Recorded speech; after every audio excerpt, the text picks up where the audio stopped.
Lewis, here we go again then. Start of a new season. Yep. First things first, how's your winter? Winter's been great. Winter testing's been even better. And yeah, we've come here as prepared as we can be, I think as good as anyone.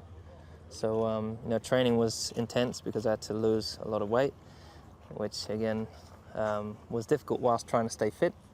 And then winter testing was very difficult, trying to get used to this, the new car and the new power system that we have, the engine management and everything like that, fueling and everything. But it's been a really good challenge, and I think we're as good as we could be. Before we get into the racing then, let's start with this weight loss.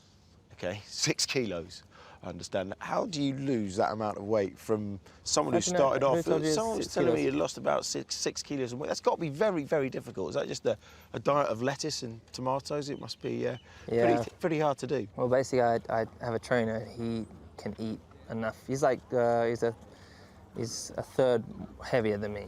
And anyways, he's like 100 kilos or something. And he can eat forever, so basically he takes all the food.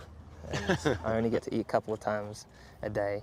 And so that's why I'm saying it's been difficult, because whilst you're training and you're doing a lot of cardio as well. So not doing any weights or anything like that. And if anyway we're doing weights, we're doing kind of like TRX, a lot of your own body weight training. But trying just to keep stamina and endurance, but try to lose muscle and burn muscle as well. So, because last year I was bulky, I put on a lot of weight. I was very heavy at the last race, so I'd been going to like Fogo de Chao, eating a lot of meat and stuff. And then the team made me realise that there's a lot to gain this year by having, obviously it's going to be difficult for all the teams to get the car to the right weight limit.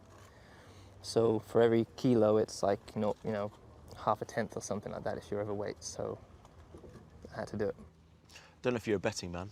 5-2 favourite with a lot of bookies at the moment in the UK. Would you have a tenner on that? Well, I can't. Drivers are not allowed. Do you want me to put it on for you?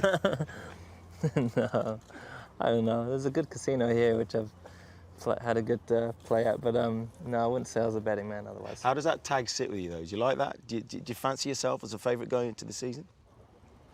It doesn't really make any difference either way, because at the end of the day I'm here to do a job. I'm only here for one reason. I've trained as hard as I could possibly train. I'm in the best place mentally and with the best team, and so I really can't imagine couldn't put any more pieces to the puzzle in the right place, So if it doesn't go right, then I've got to scratch my head and try and figure out what else there is. Yeah, talking about testing and how well it went, and nigh on 5,000 kilometres under the belt. And I think you're quoted as saying, look, I want to try and damage this car as much as I can prior to the start of the season so we can iron out these things. That's got to be a great position to be in, isn't it? To be able to say that and go for it. Well, that's my job. I've got to put the car under a lot of stress and strain, and yeah, of course, trying to find all the issues, whether it be with the gearbox, drivability, all these different things. And of course, I don't want to crash the car. Fortunately, I didn't, apart from when the car took me off as a passenger. But no, otherwise it's just been incredibly impressive to see all the work that was going on at the factory throughout last year to develop this engine, to develop the car. And the great thing is we have Mercedes-Benz or HPP who are making the engines, and our team who are just perfect. Have perfect synergy, so then building the car it's as one, as where other people kind of building the car around a design of an engine that's supposed to be coming from somewhere else, you know what I mean? So it's been quite unique in that sense, and so hopefully we do have a very strong and unique package. If you think back actually, when you were at McLaren, was it around Italy time, wasn't it, in 2012 when Nicky decided, you guys decided you're going to make the move to come across to Mercedes? Did you know at that point how far ahead these guys were going to be of the rest? Was there a little bit in you that was thinking, okay, look, they're so ahead of the game with the 2014 engine. This is the place I've got to be at. And now maybe we'll see the fruits of that labour this time around. There were so many things that I had to take into account. And you almost had to put emotion aside, and you really had to try and get all your facts straight, and so that you can make a very, very clear decision. And so that, whichever decision you made, you didn't feel, should I have gone the other way, So I spent a lot of time really working on that. And Definitely just seeing the development that was going on at Mercedes as I spoke to Ross, who came to meet me at my mum's house, and he took me through the things that are changing in the team, the developments, the way the team is going and how it's growing, and I just knew, especially after racing with Mercedes for so many years, and I've been in the driver support program with them since I was 13, so very much a part of the family already. It just felt right, and it's felt right ever since. Right, turbos and torque then. Tell me, how does Lewis Hamilton have to adapt his driving style? Does he have to adapt his driving style from moving from the V8s to the V6s this year?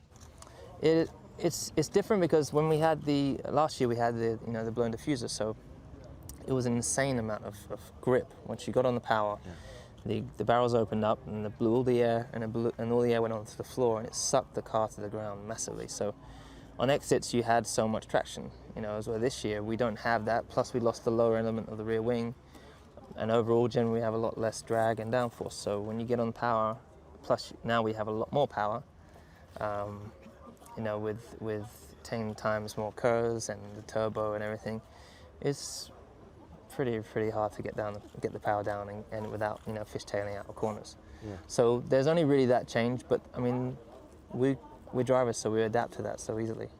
I think now this year it's kind of focusing on looking after the tires as always. It's going to be very similar to last year, but I think the first few races are going to be so, I don't know what's going to happen, so I'm massively excited. Are you enjoying driving the cars? It's just different, last year we had a lot more downforce. The car was at the end of its evolution role, and so it was like the best performance we'd had. The engine had grown so much, and so the drivability was the best that we'd ever had. And we understood the tyres finally, the best that we ever had. So everything was great. So we kind of started again this year. The car's different. You can't attack at the same as you could in the past, both on exits and entries and high-speed corners. So it's more of a handful. It's more of an oversteering car. But at the end of the day, that's kind of something I've always liked. Is that going to bore you though, Lewis? I mean, people are talking about this year. There's nothing in Formula 1 that can bore you. Nothing that can bore you, but when you're driving. When you're driving, fine. But if you're having to manage fuel levels and you're having to manage tyres and you're going at 80% and maybe you're slipstreaming someone else just to conserve a little bit of fuel, that's not how you want to race, is it? You like to race flat out. If you had the choice of... It doesn't really make any difference what I do. At the end of the day, it is what it is. Yep. And I just deal with it, and not thinking, I wish we had it like this or anything like that. I'm like, this is how it is. I want to be the best with it, and I want to be the first to get on top of it and stay ahead. And so that's my mental process, and everyone's going to be in the same boat this year, but it's not. It's the good thing about Formula 1 is it's always changing. It's always moving. The goalposts are always moving, and particularly this year with this car, it's even more so. And then we've got this new steering wheel with all these controls and multi-functions and all these things. Yeah. So it's like you're almost having to kind of play a PlayStation game at the same time as trying to get the perfect lap or save fuel and all these different things. Is that more or less complicated? More complicated. It is. The steering wheel is just headache type. You almost need it's like you need a degree to understand everything it does. Yeah. So, I mean, I've had to study a huge amount. Okay, fair enough. We did see, I don't know if I can ask you, on Instagram, you posted a picture in the Sistine Chapel the other day with a wifey. Don't want to announce anything here. Your wifey, just a turn of phrase? No, that's kind of a young phrase, yeah. You say, I'm with my wifey or going out there. So when I message my friends, I say, how's the wifey? Okay, yeah, it's not actually their wife, exactly. But she might as well be, because, we've been together long enough, so. Yeah. It's going to be a great season. We're all fascinated by what's going to happen. Really looking forward to seeing how things pan out. And best of luck, Lewis. Appreciate your time. Appreciate it. Cheers. Cheers, man.